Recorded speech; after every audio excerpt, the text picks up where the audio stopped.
I'm Susan, and I am so glad that you're meeting me on your mat today. We are going to do 5 poses today that will help you kind of get into those 50, 60, 70 plus years of your life.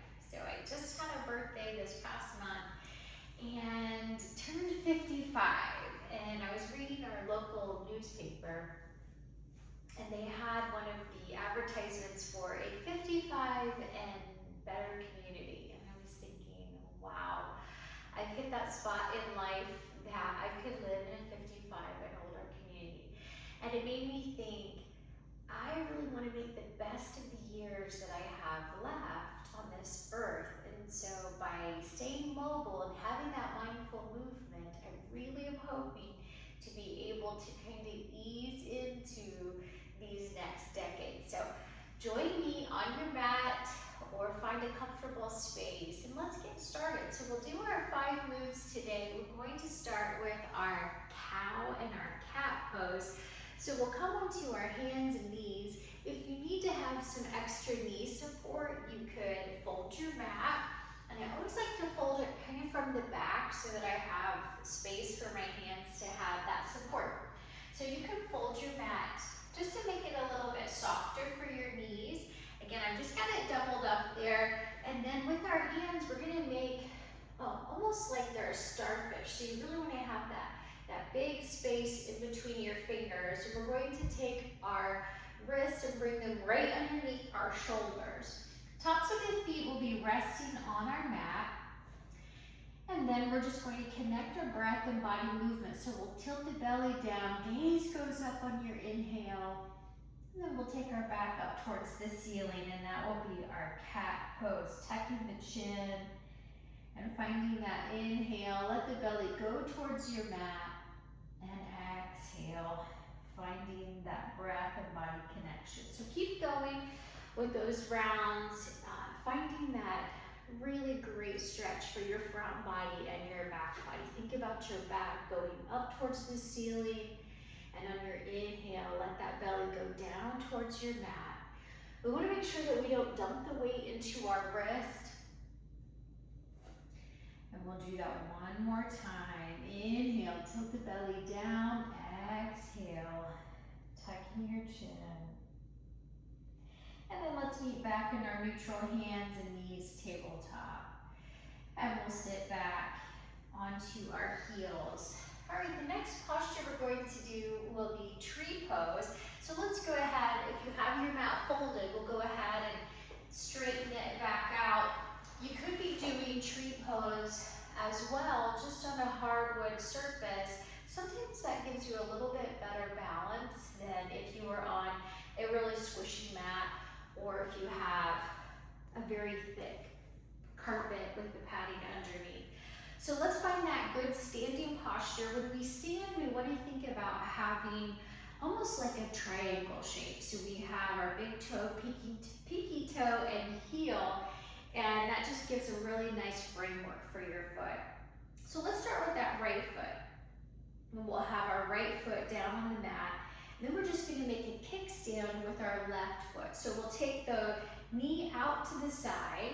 So you have your left foot making just a little kickstand. So my left ankle or left heel is just above my right ankle. Now it's easy to want to kick your hip out, but let's zip up that right side. We have our good posture. Again, think about that stable base with your right foot. So you have big toe, pinky toe, heel. Your right side is zipped up. Left knee is going out to the side. And then if it feels comfortable, you can bring your hands together at heart center. Let's look straight ahead and find something to set your gaze. In yoga, they call that your drishti. So I'm looking straight ahead, finding that point of our concentration for balance. Draw that navel in slightly, and we're not locking that right knee. It has just an ever so slight micro bend. Let's take a couple breaths here, finding that length in your posture. And then let's go ahead, release your left foot, and just give a little march. So again, tree pose is wonderful because it strengthens your your foot, your ankle, so we certainly don't want to have any falls. So this will give us a little bit better balance. Let's do the other side. Let's take that left foot, again, big toe, pinky toe, heel, and we're going to make that kickstand. So our right knee now is going out towards the side. Hips are staying nice and straight towards me. Your shoulders are towards me. We've got that lift in our posture, zipping up the side body, finding your spot to set your gaze, and then let's take our hands together at heart center. You could always go by a wall if you needed to find a little bit more support. You could come off of your mat, again, like we talked about, with your hard surface if that feels a little bit more comfortable. We'll take one more breath here, and then let's go ahead and release our foot, march it out just ever so slightly. Again, so we've talked about stretching out our front body and back body with our cow and our cat. We've talked about having that stability for our feet, our ankles, in our tree pose. Now let's come down onto our knees. We're not going to be here very long, so you don't need to fold your mat for this one. We're going to come into downward facing dog. That's a very popular pose that you hear about in yoga. So again, we're going to take that good distance in between our fingers. We'll place our hands down on our mat. I want you to think about an inverted V. So we'll curl our toes and send the hips up, making that inverted V shape. Now I'm going to press into my hands and send my tailbone up towards the ceiling, tucking the chin like I'm looking at my belly button. Tailbone's going up. Now you can have a generous bend in your knees and melt your heart towards your thighs. This is a wonderful total body stretch. Stretching arms, stretching the back of your legs, your hamstring, melting the heels. Your heels do not have to touch. It's just a nice stretch there for the back of the legs. You could bend one knee and then the other knee. And again, getting that good stretch.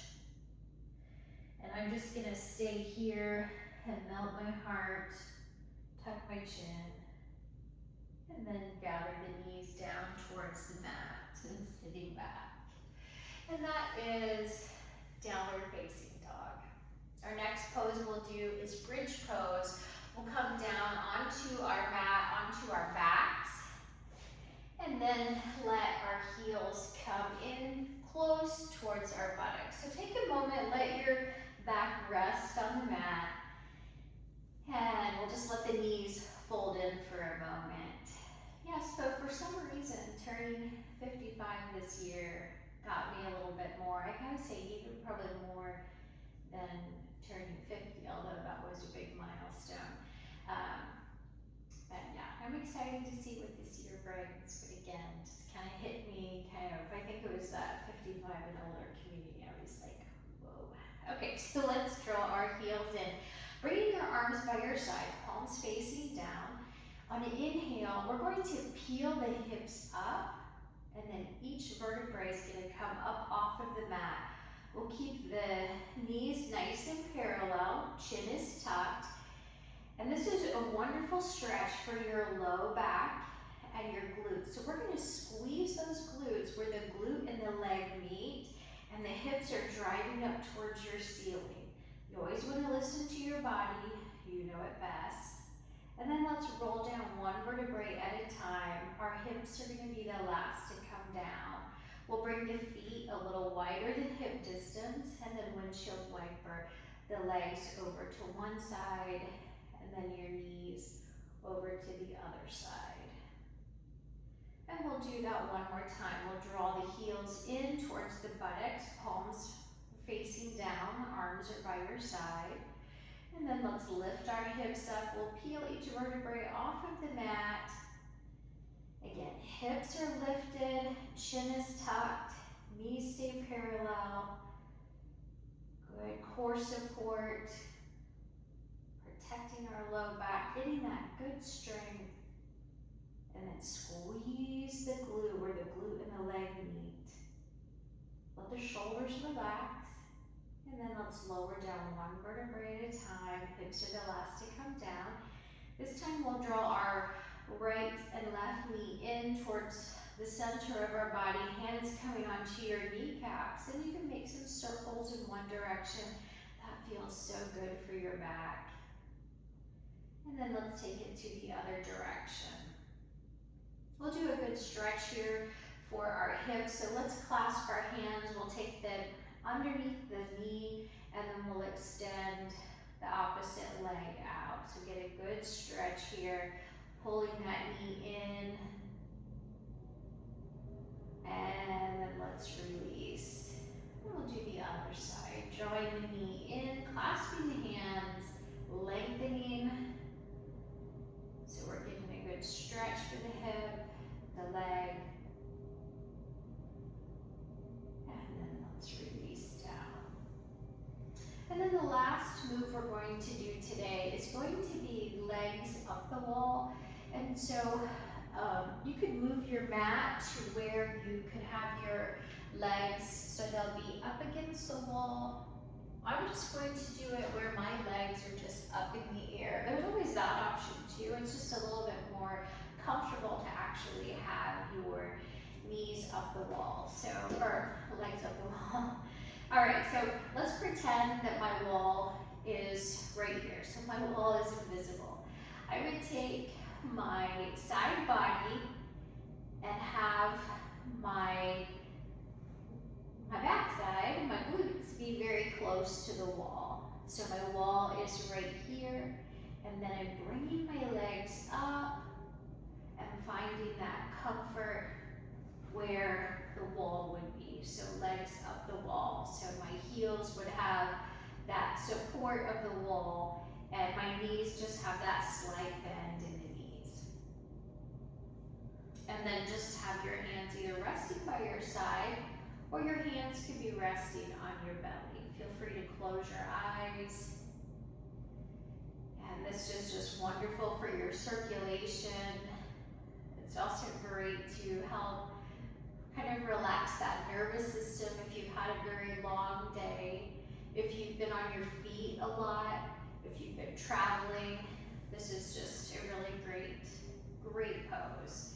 So legs up the wall. While our legs are up the wall, I want to read from this little book that my daughter got me, 1,000 Paths to Mindfulness by Liz Dean. And it's just full of wonderful quotes. But this particular one, it really spoke to me. So it says, on your way to wherever you are going, find beautiful things to notice. And I'll read that again. On your way to wherever you are going, find beautiful things to notice. And I wish that for you. I hope that you do find beautiful things along the way, taking time to notice your surroundings, even if it's noticing the people that we talk to, our loved ones, just noticing their mannerisms and noticing, their gestures that they use for their hands, noticing their eyes and maybe their eyelashes or their smile. So noticing beautiful things along the way.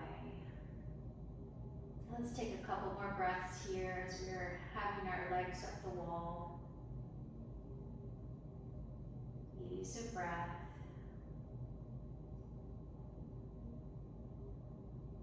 Allowing your breath to soften any rough edges that might have accumulated throughout your day.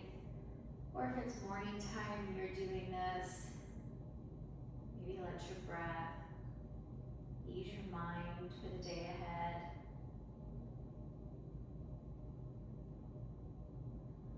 And let's take one more breath here with our legs up the wall. And then to come out of this, we'll come on to our side, whichever side feels comfortable for you. So you'll make that move coming onto your side body. And let's rest at that side for just a moment, letting the body settle before you come up to an upright position. And then let's make our way up to a seated posture. And we'll join each other seated on our mat, maybe that's with legs extended, or you have bend in your knees. I'm glad that we had this time together, thinking about yoga when you're over 50 or 55 plus or 60, 70, whatever age you're finding yourself on your mat. I am so glad that you have taken this time for yourself. And if you enjoyed this video and would like to have more time together, please join me at Yoga for the Masses with Susan, and I look forward to having time with you again. Thank you so much for being here, and I hope to see you again soon.